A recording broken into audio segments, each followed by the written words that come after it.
right, first and foremost, I want to begin this lesson by giving all the praise, honor, and glory to Yahweh, Bahasham, Yahweh Shai, Bahasham, Rakai Kwadash. I want to give double honor to the apostles, bishops, and elders of Great Millstone, and peace and mercy to the 144,000, the rest of the elect. I'm the brother Yawanathan, back with another quick lesson, Lord willing, is edifying.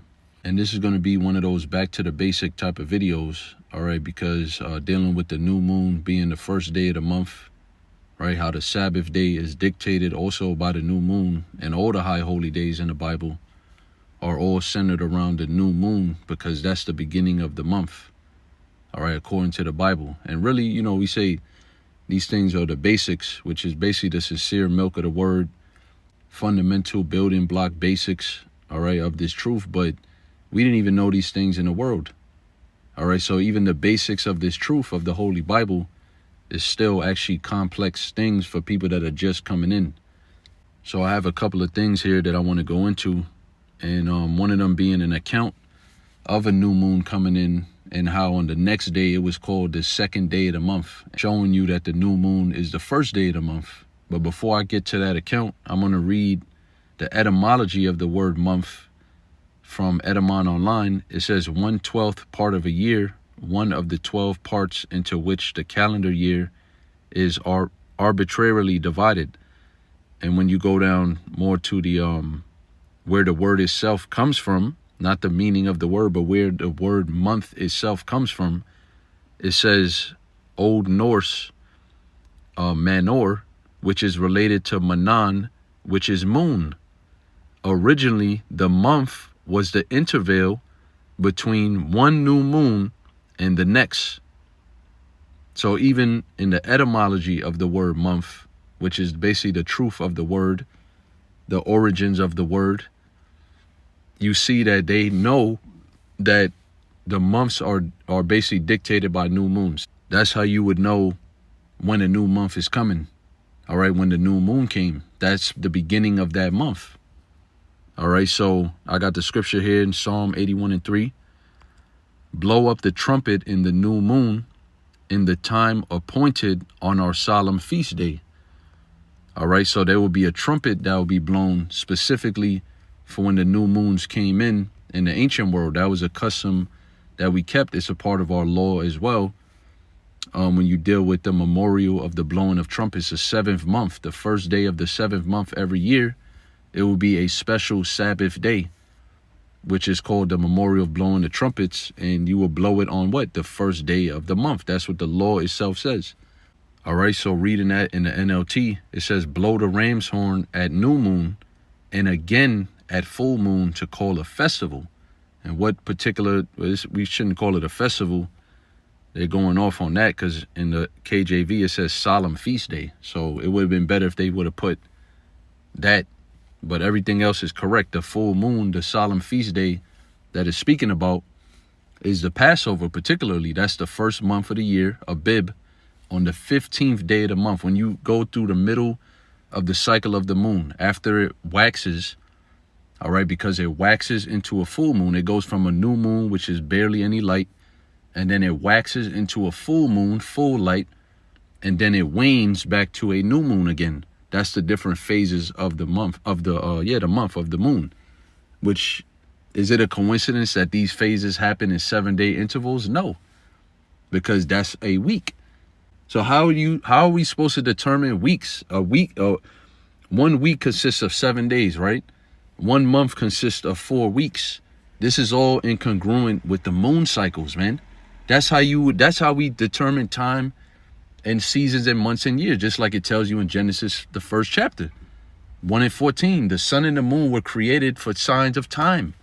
When you go to the word new moon here in the Hebrew, H2320, Chadash, it says the new moon monthly, the first day of the month. There you go, the lunar month.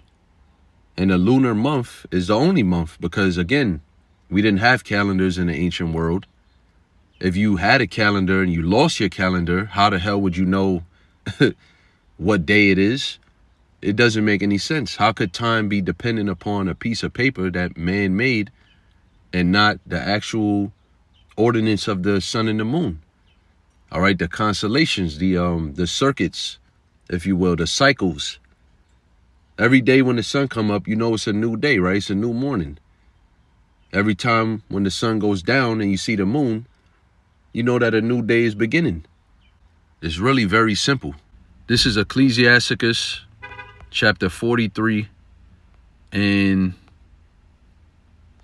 6. It says, he made the moon also to serve in her season for a declaration of times and a sign of the world.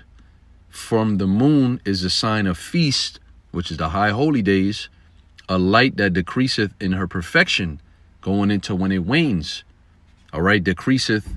It once again, it increases and then it decreases. When it's a full moon, it's a perfect circle and it's shining the brightest, and then it decreases back to what? Back to the new moon. That's a perfect cycle of a moon. A new moon, basically they call it quarter moon, full moon, then another quarter moon, then the last one is again the new moon all over again. The month is called after her name. The month is called after her name. The word month comes from the word moon. I just read the etymology of it. Why does the word month mean moon? Because that's when the month starts. It says, being an instrument of the armies above, shining in the firmament of heaven. So that's really the point, man. All right, so that's how the month is determined. It's determined by the new moon. All right, so I'm going to get into this account here in 1 Samuel, the 20th chapter. And I'm going to get straight to the point, but to give you some context of what's going on, you had King Saul, who was plotting on David to kill him. And his righteous son, King Saul's righteous son, Jonathan, basically gave David a heads up, all right, and told him not to come. It was a new moon feast, because that's what we would normally do on the new moons. It would be a festival / feast on that first day of the month. So when you jump to verse 24, it says, so David hid himself in the field. And he hid himself because Jonathan told him that he was basically, his father, King Saul, was going to kill him or attempt to kill him that day.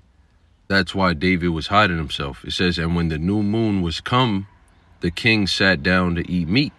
And the king sat upon his seat, as at other times, even upon a seat by the wall. And Jonathan arose, and Abner sat by Saul's side, and David's place was empty. Nevertheless, Saul spake not anything that day, for he thought something had befallen him. He is not clean. Surely he is not clean. So he figured, man, why didn't David appear at the feast? He wasn't thinking that his son, was helping David and made covenant with David. All right, because Jonathan was a righteous son of King Saul. All right, and he loved David. They had a love that was, tighter than any other brothers. And they weren't even, blood brothers, but brothers meaning by nation. We're all truly related, being the 12 tribes of Israel, don't matter what tribe you're from. But, man, that was a fervent love that Jonathan had to watch over David's life, being his brother's keeper. You see, showing you that he was a righteous Israelite man, even though his father was wicked, meaning King Saul. It says, and it came to pass, verse 27, and it came to pass on the morrow, so that would be the day after the new moon, right? Which was the second day of the month. There you go. You had the new moon, which was the first day of the month. Then you had the morrow, which is the next day, which was the second day of the month. That David's place was empty, and Saul said unto Jonathan his son, wherefore cometh not the son of Jesse to meat, neither yesterday nor today? So he inquired of Jonathan, well, what's going on? I told you to invite him. Where is he at? Why is he not here for 2 days in a row? So that's just a quick example that shows you that the new moon, whenever you read it in context in the Bible, is going to show you that it's the first day of the month. All right, that's how you're going to tell when a new month begins. And that's pretty much the lesson, like the apostle was saying, helping the IUIC out, assisting them, trying to help them understand. But this is really for all the elect in general, whether they be in whatever camp you in or just coming into the truth. These things, you must learn these things, man. This is a part of our heritage as being Hebrew Israelites. And we're leaving the ways of Babylon, the great America. The scriptures say, arise and depart. All right, and we're not doing that physically. We're doing that spiritually by coming back to the old paths. All right, forsaking the false philosophies and ideologies of America, which is all wickedness, rebellion, and sin against Yahweh by Shem Yahushai. So with that, I'm going to say shalom to the elect. Lord willing, he was edified.